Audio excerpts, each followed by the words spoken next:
What's good, YouTube, and welcome back to the channel. Christian here again with another video, and this time we're gonna talk about guaranteed resets and why they need to go. Okay, so yesterday we got into a discussion about exploits and about what is an exploit and what isn't. But in my opinion, the biggest exploit, and it's not even close, is guaranteed resets in the game. Okay, so sweep resets and even charge key blast resets, they're the true exploits in the game. Okay, the devs have been trying to get rid of them, but they did it in such a lazy way that they basically were unsuccessful. And I'm not surprised, because we know Bandai, they're not a good developer, guys. And part of the reason why they were unsuccessful is basically because the recovery options in this game are not good, guys. Okay, and they've never been good. The whole time since the game has been released, we have been having issues with recovery. Okay, you would think in 2025 devs would know how to do recovery in games, but you know, Bandai, they kind of suck, so they completely fumbled those mechanics on release, which is why something as brain dead as sweep resets even works. Okay,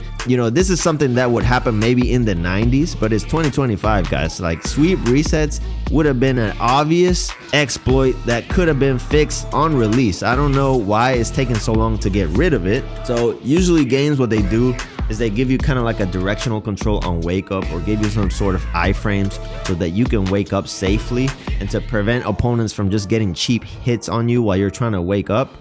But for whatever reason, this game just gives you very weak options on wake up. Okay, so Bandai gave you a slight little bit of super armor on wake up, but it's just not enough. You could still just kind of time a hit and get a sweep reset off, which is very stupid. Another thing is, when you hit the ground, sometimes you can't even wake up. So as you wake up, you just take a hit to your back and eat a whole combo to your back.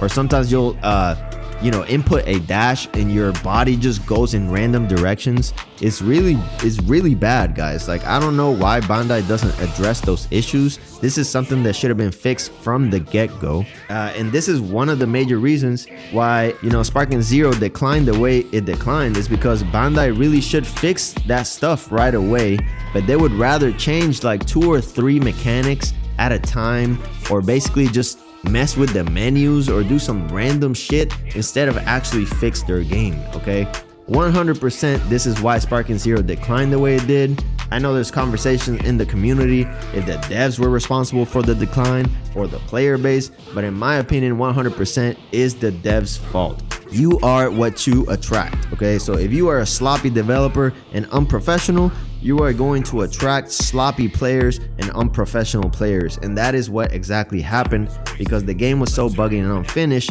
and the devs were so unprofessional that it just attracted a bad player base. Okay, and it's no surprise that as the game gets better and more refined, the bad players end up leaving the game. It's no surprise. Again, you are what you attract. So the fact that months can go by and you still have actual infinites in the game that bypass scaling as you try to buff scaling, that is a huge issue that you should address right away. You don't wait months for the next patch to get rid of sweep resets when you just buffed scaling, because basically you just put players who are not exploiting the game at a huge disadvantage, which is really bad, because it causes those players to want to quit the game, in my opinion. Okay, or even worse, you force them to exploit the game even further, which is what is happening.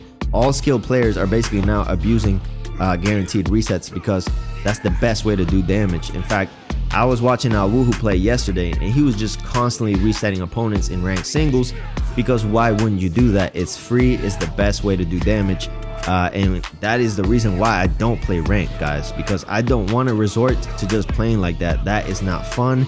It's dumb gameplay. And I know in Sparking Zero community, they think that's skill, but it's really not, guys. In a fighting game context, those inputs are very simple. They're very easy to do. Anybody could do them. So, you know, maybe in this community, that's skill, but in a fighting game context, that's not skill. So I don't resort to that stuff. I do them here and there, but just resorting to doing them the whole match is just not fun for me. Another thing I want to address is DP Battle. In my opinion, DP Battle was the most important game mode that you needed to succeed for this game to be successful and respected. And the fact that the servers are so bad that Awuhu has to get off DP Battle after one game because it's impossible for him to play, is a huge embarrassment, and in my opinion it really needs to be addressed. And even in singles, sometimes you'll play a match and like you just cannot vanish anything for whatever reason, and that is just unacceptable at this point. I mean, it's been months and you have to fix the server issues. In this game, timing is everything, and the fact that a whole game mode is unplayable, and there's only 2 game modes in the game, guys. Like if you take DP battle away, you only have singles. And this game, again, I've mentioned it a million times, is not meant to be played in singles like that. Like it's serviceable in singles, but it's obviously unbalanced because these characters are meant to be played in DP battle. And another thing is the win condition. I don't understand why they just change the win condition every so often, and it's always unsuccessful when all they need to do is make sure that the matches end so that we don't have to go to timeout. But they just don't fix that for whatever reason. Like Bandai is really, in my opinion, really incompetent. Like they're not smart developers at all. And I'm getting to a point where we need to start calling the guys by name, like actual creative director of Bandai. Like we need to look him up, his name up, and whenever we make a video like this, we gotta mention him by name because he's the one responsible for fumbling this game so bad, in my opinion. And the reason I wanted to make this video is because lately, you know, this game has been getting a lot of good publicity for the patch. You know, the patch has been great for the game, but don't get it twisted. This game is not good, like not good by a long shot. And I think at this point, we're just accepting the bare minimum. Now, you're probably wondering like, okay, if the game is so bad, what keeps you on the game? Well, I'm not gonna lie, like making content on this game is fun. Basically because the game is so unfinished. Basically, I get to speculate on what the game is gonna be and stuff like that, and it keeps it fun for me. But if I wasn't making content for this game, I maybe would have dropped this game by now because it is very repetitive, guys. I mean, it is fun to play, but it's repetitive, and the fact that they don't fix these issues in a quick enough manner, it just, you know, turns you off from the game. And like I said, I've been playing games since the 90s, so seeing a AAA game of this size and with this franchise that is so popular come out so underdone is kind of interesting, actually, in a way, because you know, you wouldn't expect this from a game in 2025 with such a big name attached to it like Dragon Ball, right? So it's kind of like watching a train wreck happen, except you're kind of on the train and you want to see if we survive. That's why I keep making content on the game. That's why I keep playing the game, because it's kind of interesting in a kind of like experiment type deal, right? I like talking about video games, and this video game is so interesting because it's actually so bad, you know. It's kind of funny that way, but I do have fun playing it. Don't get it twisted. I like playing the game and I do enjoy it, so I don't hate the game. I just think that, you know, it's kind of just surprising to me that it's so bad, you know. But anyways, here we're playing Jiren, so I'm trying to pick up a high tier character just in case ranks reset, and eventually I do want to, you know, kind of hop into ranked at some point. You know, I kind of figured like if I only play quickly, I'll never play players like Opak, Eli, and stuff like that. So, you know, and I would like to play those players periodically, so I do need to hop into ranked at some point.